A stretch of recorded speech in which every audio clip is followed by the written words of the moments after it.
Today we talk about how can you change your email address on your Magicplan app. We're going to figure out the solution or know how you can do that in your app. So you just follow these ways and it's going to work with you. All you have to do in first you just go down, click here on profile and account down here.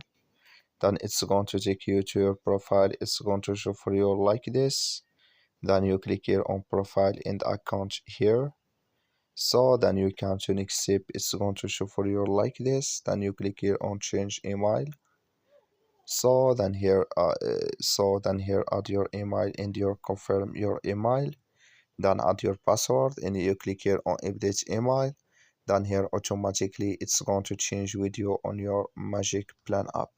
So that's all you have to do to change your email on your Magicplan app. You just follow these ways, then it's going to work with you. That's all. I wish you a great. Thank you for watching. Don't forget to support us by liking,